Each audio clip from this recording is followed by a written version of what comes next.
صحابہ کرام اہل بیت عظام کے اس قافلے کو، نبی پاک کی آل اور اولاد کو ان ظالموں نے شہید کرنا شروع کیا ہے، بچوں تک کو نیزے کی انیوں پہ چڑھایا ہے۔ ان ظالموں نے کیا سے کیا نہ کیا۔ دوران نماز، دوران جنگ، جب نماز ظہر کا وقت آیا، امام حسین باجماعت نماز اپنے ساتھیوں کے ساتھ ادا کرتے ہیں، صلاۃ الخوف جو جنگ میں پڑھی جاتی ہے، اور اس کے بعد مقابلہ ہے۔ حضرت امام حسین کے ساتھیوں کو شہید کر دیا جاتا ہے۔ امام حسین کا تنہا مقابلہ کرنا ان سے موجود ہے۔ حضرت امام حسین رضی اللہ عنہ کے مقابلے میں شمر ابن ذوالجوشن اپنے ساتھیوں کو لے کر یکبارگی سے حملہ کرتا ہے۔ امام حسین رضی اللہ عنہ کو شہید کر دیا جاتا ہے، گردن مبارک الگ کر دی جاتی ہے اور اس گردن کو ابن زیاد کے پاس بھیجا جاتا ہے۔ دھڑ مبارک پہ نعوذ باللہ گھوڑے دوڑائے گئے، کیا سے کیا نہیں ہوا۔ اہل بیت کے ساتھ یہ ظلم کی وہ داستان ہے، خدا کی قسم اگر پہاڑوں کا جگر ہو تو وہ بھی پانی پانی ہو جائے۔ میں کہتا ہوں یہ وہ ظلم ہے جس ظلم میں اگر آسمان کی آنکھ نے آنسو رکھے ہوتے تو وہ خون کے آنسو روتا۔ یہ 10 محرم الحرام کا دن ہے، سن 60 ہجری ہے، یہ عالم ہے۔ اس عالم میں حضرت امام حسین رضی اللہ تعالیٰ عنہ کے ساتھ یہ اس طرح کا معاملہ۔ اور میرے دوستو، سیدنا امام حسین رضی اللہ عنہ کو سر مبارک کو ابن زیاد کے پاس پیش کیا گیا۔ ابن زیاد ظالم نے چھڑی حضرت امام حسین کے ہونٹوں پہ رکھ کر بات کرنے لگا کہ ہماری بات نہیں مانی، ہمارے ساتھ یہ نہیں کیا۔ تو اس وقت ایک صحابی رسول انتہائی بوڑھے، لرزہ ہاتھ میں، آنکھوں پر بھویں آئی ہوئی ہیں اور بڑھاپے کے عالم میں، حضرت زید ابن ارقم رضی اللہ عنہ اپنے لرزتے ہاتھوں کے ساتھ بڑھاپے میں ہاتھ ہلا کے کہتے ہیں، ارفع قضیبک یا ظالم، کوئی ظلم نہ کر، اس ہونٹوں سے اس چھڑی کو ہٹا لے۔ وَلَقَدْ رَأَيْتُ رَسُولُ اللَّهِ صلی اللہ علیہ وسلم وَلَقَدْ رَأَيْتُ رَسُولَ اللَّهِ صلی اللہ علیہ وسلم يُلَازِمُهُ، میں نے اللہ کے رسول کو ان ہونٹوں کو چومتے دیکھا ہے۔ اس ظالم نے چھڑی ہٹا لی۔ یہ شخص اتنی عمر میں ہے، جتنا اس کے بس میں ہے وہی کام کیا ہے، بزرگی کے عالم میں ہے، اور انتہا اپنے ضعف کے باوجود بھی یہ کام کر لیا اور اس ظالم کے ظلم کو ہٹایا۔ میرے دوستو، یہ ایک شہادت کا ایک عجیب باب ہے، ایک عجیب معاملہ ہے، ایک ظلم کو، داستان کو دہرایا گیا ہے۔ یزید کے پاس جب اس سر مبارک کو پیش کیا گیا، اہل بیت کو پیش کیا گیا، میں نہیں یزید کو قتل حسین میں بری سمجھتا۔ میں یہ بات اور منطق ماننے کے لیے تیار نہیں ہوں کہ یزید اس قتل میں خود شریک نہیں تھا کہ ڈائریکٹ تلوار اٹھائی ہو۔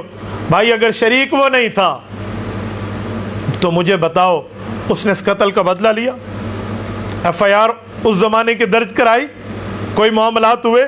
قاتلوں کو صرف لعنت تم نے مار کے ادھر لے آئے ہو، یہ کام کر کے جان چھڑانے والی بات ہے؟ 64 ہجری تک یزید زندہ رہا ہے اور بعد میں مرا ہے، اس نے قتل کا بدلہ لیا؟ مجھے بتائیے کیا کیا؟ میں اسے برابر کا شریک سمجھتا ہوں۔ اہل بیت کا یہ مظلوم قافلہ جب مدینہ طیبہ آتا ہے تو مدینہ طیبہ کے تمام اصحاب پیغمبر نے، مدینہ طیبہ کے مرد اور عورتوں نے، مدینہ طیبہ کے صحابہ اور تابعین نے بیعت توڑ کے رکھ دی ہے یزید کی۔ جنہوں نے پیچھے بیعت کی تھی کہا اچھا ان نے اتنا ظلم کیا، توڑ دیے۔ اس کے مقابلے میں اہل مدینہ کے اوپر ظلم اور تشدد کے لشکر آتے ہیں، واقعہ حرار و نما ہوتا ہے، تاریخ کا ایک باپ موجود ہے۔ کیا سے کیا اس ظلم اور داستان کی میں بات آپ کے سامنے عرض کروں۔ بہرحال میں ایک بات آپ کی خدمت میں کہوں گا اور کھلے عام کہوں گا، سیدنا حسین ابن علی رضی اللہ تعالیٰ عنہ کا پسینہ ان جیسوں کے خون سے افضل ہے، لیکن انہوں نے اپنے سر میں بدبختی اور لعنت کا طوق اپنے گلے میں ڈالا جو تا قیامت ان کے گلے میں موجود رہے گا۔ میں آج لعنت کرتا ہوں ان لوگوں پہ جو قتل حسین پہ راضی ہیں، قتل حسین میں شریک ہیں اور قتل حسین پہ خوش ہیں۔ میری دعا ہے اللہ رب العزت ہمیں حضرت حسین کے نقش قدم پہ چلائے، حضرت حسین اور ان کے آل کے درجات کو بلند فرمائے۔ کل قیامت میں اللہ ہمیں یزید اور شمر سے بچاتے ہوئے حضرت حسین کا ساتھ عطا فرمائے۔ اقول قولی ھذا واستغفر اللہ وآخر دعوانا ان الحمد للہ رب العالمین۔